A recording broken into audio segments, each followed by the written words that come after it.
मैं इस दर्द को बिल्कुल साफ महसूस कर सकता हूँ। एमसी भारी सांस लेते हुए कहता है।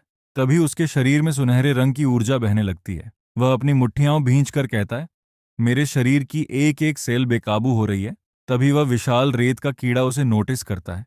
उसकी डरावनी आंखें सीधे एमसी पर टिक जाती हैं।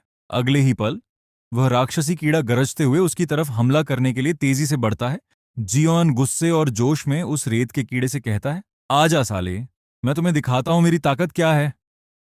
वह पूरी ताकत के साथ उसकी तरफ बढ़ने ही वाला होता है कि तभी एक आदमी अचानक उसके सामने आ जाता है।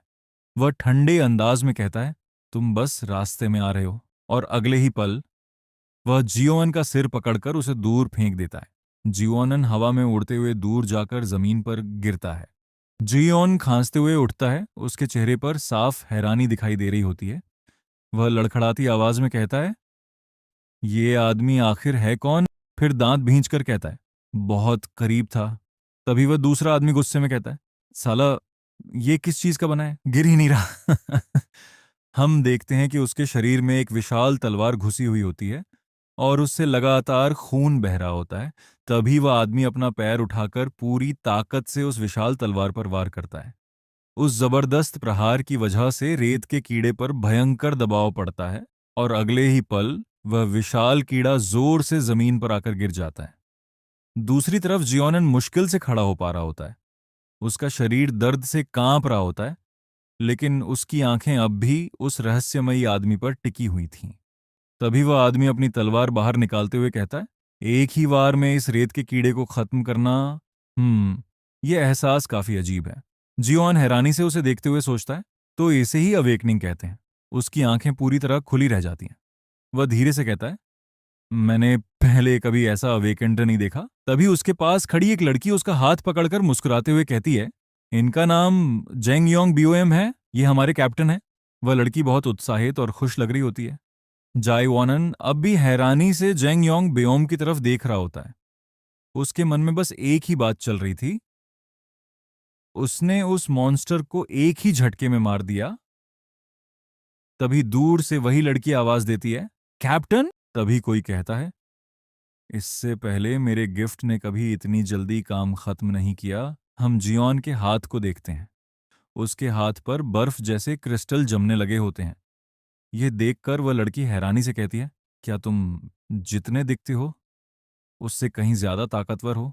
तभी वह कैप्टन शांत आवाज में कहता है, इस रेत के कीड़े से निपटना इतना भी मुश्किल नहीं था, लेकिन उसकी टीम के बाकी दो लोग उसकी बात पर ध्यान ही नहीं दे रहे होते। दोनों आपस में बहस कर रहे होते हैं। कैप्टन की आंखों में एक गंभीर भाव दिखाई देता है, क्योंकि वे दोनों बच्चों जैसी हरकतें कर रहे होते हैं। तभी वह लड़की कैप्टन को सल्यूट करती है, लेकिन उसी समय एमसी के पैर को हल्का सा लात मारकर उसे जमीन पर गिरा देती है। एमसी हैरानी से उसकी तरफ देखने लगता है। फिर वह लड़की एमसी के हाथों को देखकर चौंक जाती है और कहती है, इसकी ताकत और इसकी रैंक को देखकर ये आखिर उस कीड़े से बचा कैसे? अगले ही पल वह घबराकर कहती है, कैप्टन, ये तो अवेकनर नहीं है। ये सुनकर कैप्टन गंभीर होकर पूछता है, तुम्हारा क्या मतलब है? लड़की तुरंत एमसी का हाथ उठाकर दिखाती है। उसके चेहरे पर हैरानी साफ दिखाई दे रही होती है। वह जल्दी से कहती है, कैप्टन जल्दी इसके हाथ को देखिए। कैप्टन की नजर उसके हाथ पर जाती है और वह धीमी आवाज में कहता है, हाँ, मुझे पता है इसके हाथ पर कोई रैंक बैज नहीं है।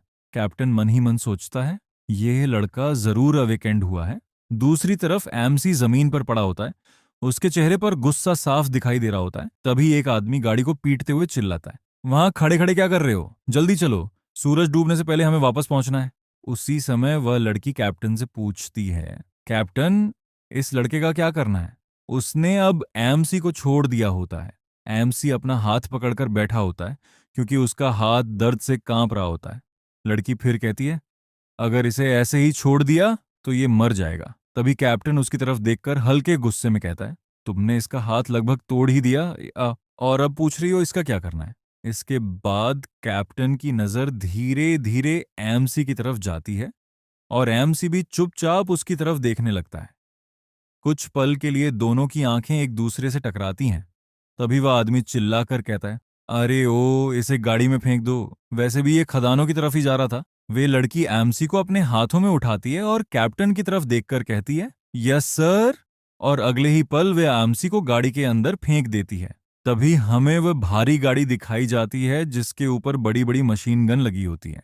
गाड़ी के अंदर बैठे सभी लोग पूरी तरह शांत थे। तभी वह चश्मा पहने लड़का अपने कैप्टन से कहता है, तुम बार बार अकेले क्यों भाग जाते हो? मैंने तुमसे कहा था ना, बेवजह मुश्किलें मत बढ़ाया करो, हर बार अकेले मत निकला करो और ऐसा दिखावा मत करो कि तुम मेरी बात सुन नहीं सकते। कैप्टन शांत आवाज में पूछता है, खदान यहां से कितनी दूर है? ये सुनते ही वह चश्मिश गुस्से में बोलता है, विषय बदलने की कोशिश मत करो, अगर सूरज डूब जाता तो क्या करते? तभी हम एएमसी को देखते हैं जिसे गाड़ी में बांधकर फेंका गया था। वह इधर उधर देखकर धीरे से कहता है, अच्छी गाड़ी है। एएमसी लेटा हुआ होता है।